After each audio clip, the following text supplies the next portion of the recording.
which was stunning. And the only place you could really go and see it was in Cornwall, but also the Channel Islands, which are off the coast of France. So there were a group of us. We thought, well, you know, we sort of did our calculations. Where's the best place we could go? What's the possibility of cloud cover on August the 11th, 1999, with the best place we could?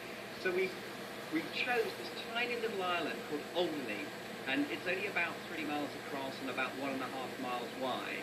And that was where we were going to go and do the eclipse. And I have to say, it was just so exciting. I've known about this eclipse for years and years and years since I was a little boy. And time just ticks away, and suddenly, before you know it, it's upon you. So we were all getting very excited about this.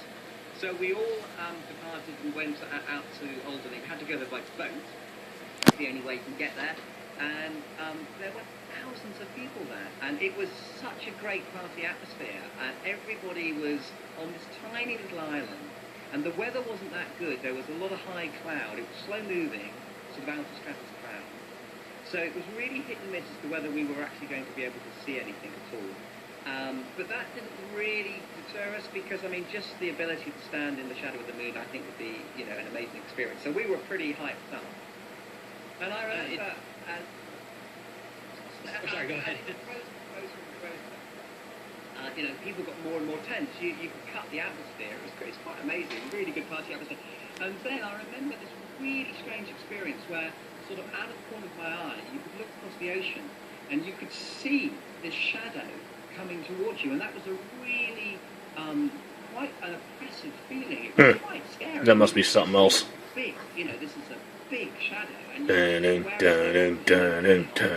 shadow of the moon's coming at me.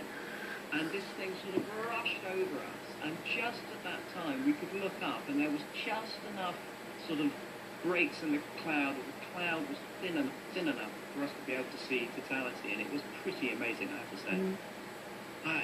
That's absolutely, it sounds like such an incredible experience, and just to be packed in there with all those people, was the emotion sort of contagious? Was it a bit of a group experience? It was nuts. It was absolutely nuts, because everybody just cheered when this thing happened, and everybody was training their cameras on the sky and hadn't turned their flashes. So it was like being at a rock concert when, you know, your Star Wars out, basically. And all these flashbulbs were firing off and cheering and clapping. And it was really, it was very subdued and quite quiet to begin with regards to the build-up. But as soon as we hit totality, everybody went bonkers, as I say. And Concorde was flying in those days. And we could hear the sonic booms of Concorde because Concorde was flying along the path of totality. You know, people could pay, they chartered out Concorde to fly along totality, so you've got a much longer duration of totality. So we could hear, we couldn't see it, but we could hear it. And there were helicopters buzzing around, and, you know, it was a really incredible event. And very short, it was about, I think totality maximum was about 2.5 minutes, so not dissimilar to this eclipse. But, you know, you're just standing there, and you see the corona, and we managed to see a couple of very subtle pink prominences, you know, around the edge, and you just get a view that you just never see before, and it's that amazing thing where you think, well, you know, the moon is so big, and then the sun is so big, but the sun's much further away, and you get this wonderful coincidence, and that's what it is, this perfect coincidence. Of course, it won't last forever, because the sun and the moon are obviously moving, the moon is actually moving away from us, so there'll be a time when we only have annular eclipses and not total solar eclipses, but you just think that's an amazing coincidence, and it was wonderful. Being there with all your friends, and, you know, having some beers and stuff, it was a really... I'll be coming back in about a few minutes and just see. Just kind of